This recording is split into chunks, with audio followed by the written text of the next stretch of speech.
I'm sorry, Master, but I'm not coming back.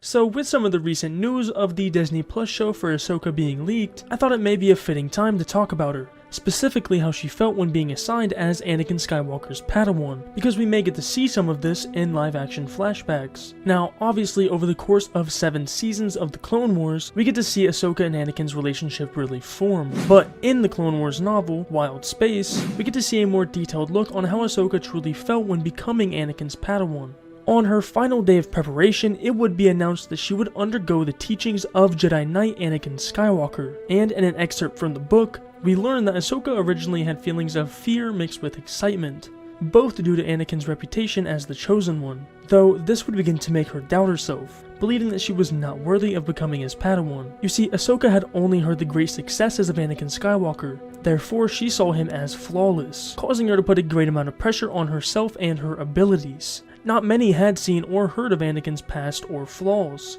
other than his own master Obi-Wan Kenobi of course, mostly because Anakin never felt comfortable showing his true emotions near others. This would only add to strengthen Ahsoka's anxiety, as she couldn't really relate with him on a personal level, which was something her people always strived for.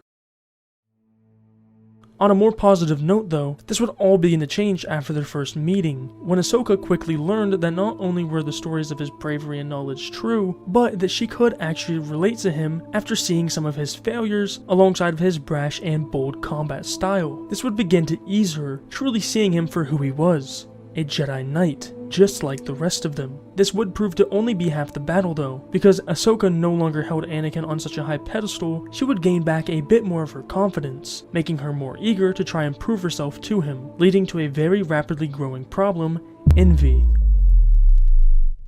Now, what she desired wasn't power, but simply to obtain the same treatment and admiration that Anakin received from his Jedi peers before him. This led to her going out of her way to make very risky battle tactics in search of a higher reward, which surprisingly worked for a short while until her luck finally ran out, leading her to cause countless deaths that could have all been avoided, if she were just to simply have been securing their victory instead of making a statement. This would become the wake-up call that Ahsoka truly needed, allowing her to grow and accept the consequences to her actions. She was fully prepared to be let go by her own master, or even be removed from the Jedi Order as a whole, but to her surprise, she would be given a second chance by her master, pushing her to overcome her desire to impress the ones around her, instead focusing on improving herself, leading her to later become a great Jedi Knight.